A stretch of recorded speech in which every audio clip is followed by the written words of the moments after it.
20 years ago, the Audi A3 arrived on the scene, and since then it's generated an entire new market of cars. It's won a whole bunch of awards, and it's given the world some impressive machinery, like the RS3. Its success has been built on a small platform and a premium execution. Until now. Because now, the recently updated A3 has added something to the range that's usually associated with budget cars, a 1-litre motor. Say what you like about eco-responsibility and the need for everything to be more efficient, but in this corner of the market, relying on such a tiny engine is a bit of a stretch. Not because it can't deliver eco-responsibility and efficiency, but because a 1-litre motor doesn't really have a premium reputation. And if you want proof of that, just have a look at how many of this car's direct competitors offer a 1-litre motor. Exactly, none of them. So that means you're paying premium rands, almost 400,000 of them, so you can have a smaller, less powerful motor than any other A3 or anything it competes against. But the rest of the package, well, that's something to still get excited about. Even pre-facelift, the A3 look was slicker and cleaner than the rest, and that's despite the fact that the design is over 4 years old.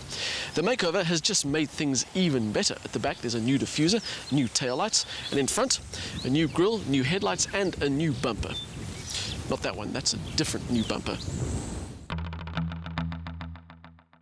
It's part of the S-Line styling package, which is just one of many options on our test car. It's not a jaw-dropping overhaul by any means, but the updated look has added an extra dimension of refinement to the A3, shifting it that little bit further ahead of its competition. The interior upgrade is similarly subtle, and the spec now includes the impressive virtual cockpit, as an option, of course.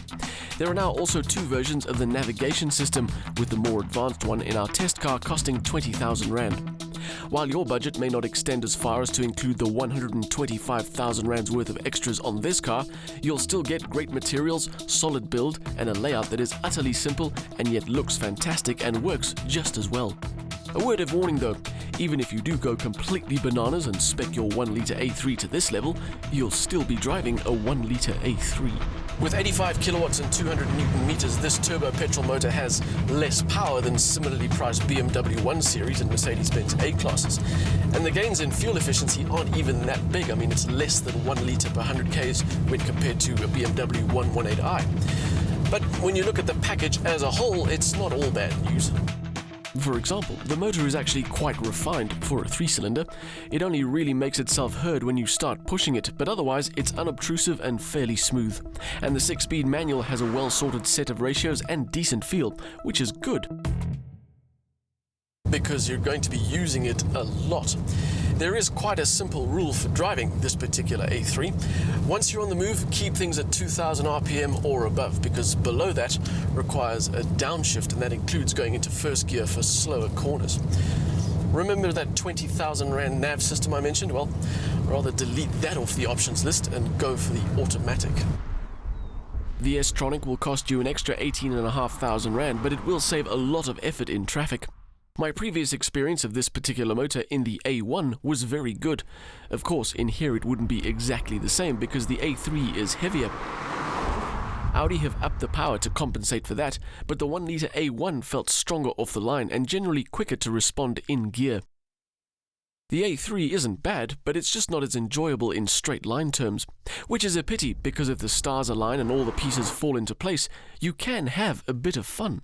As long as you're on the right stretch of road and in the right gear and you're not in the mood for pure adrenaline, it all comes together quite nicely. The A3 has got the steering and the ride set up for confident handling. It's just a pity you won't get to experience it very often. So, along with decent power, the 1-litre A3 has also done away with a drive that entertains as often as possible.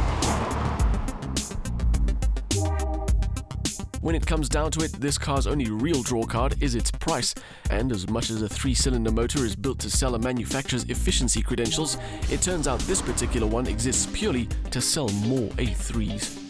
At 391,000 Rand, this is the cheapest A3 you can buy. But for 20 grand more, you could opt for the 1.4 TFSI with more power and more torque, and a fuel consumption figure that is exactly the same as this car. Alright, the 1 litre does put out less CO2, 1 gram less. So for just a bit more money, the 1.4 offers the same style, the same comfort, in a package that is almost as efficient but a lot more fun to drive. And all of that, for me, makes this particular A3 a bit pointless.